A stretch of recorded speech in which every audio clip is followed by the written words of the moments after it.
So that was Quest for Glory 2. As I mentioned previously, probably my favorite Quest for Glory game, except 4. I love 4, but I don't think 4 is representative of the series, so 2 and 4, definitely. As you notice, there's the pacing issue. 2 does have a pacing issue, but they paced it out that way so that all of the characters could accomplish all of their things. The thief has a busier time in Shapeir. The fighter has to go hunt down monsters, which are randomly generated, and has to join the Eternal Order of Fighters. It is a very different game each time you played it. This is my second time to play through it without cross-classing, and it was my first time to not be a thief. And it was very different.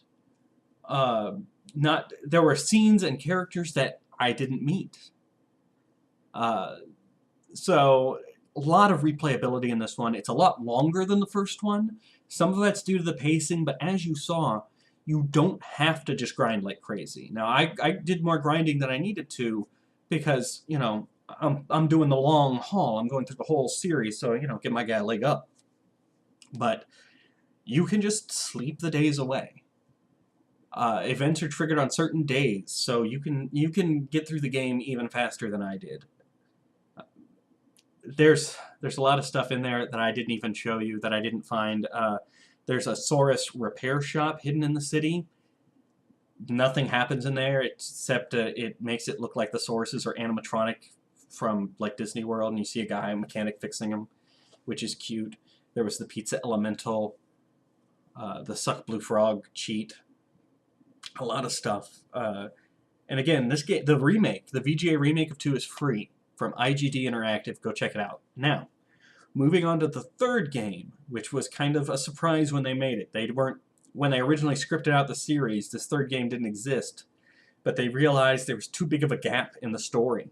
So they put this third game right in there. The third game takes place in Tarna, which for our purposes is Africa.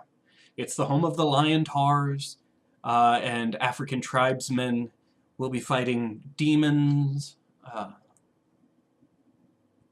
Honor plays a really big element because the Lion Tars are a very honorable people. It's probably my least favorite of the series. But it's also the one I've played the least. So in that way, I enjoy playing it because there's a lot there I don't know. The issue I have with it is they changed the pacing up again. Instead of set events happening on set days, there's set events happening on set days if set requirements are met. So in the past, there have been times where I have waited for a week in the game for an event to transpire, only to find out, oh, I hadn't talked to this one guy on the other end of the world, and so this event wasn't going to happen, period. There's no time limit to the game. It takes as long as it takes. So, in order to prevent us from watching me just fumble about doing nothing, I am going to review a walkthrough first to make sure that I hit all the right triggers, so that you guys aren't stuck with like 2 videos full of me just wasting my time waiting for something to happen when I forgot to trigger something, which is a problem the third game has. But that said, this is also the last of the games that doesn't have voice acting, so after this one, you don't have to listen to me as much anymore, which will be good, I'm sure, especially since the narrator of the 4th game is John Rhys Davies. Whew, I can't hear him without picturing Quest for Glory 4. So, I think I've wasted enough time. So, without much more ado, I should say, let's begin Quest for Glory 3, The Wages of War.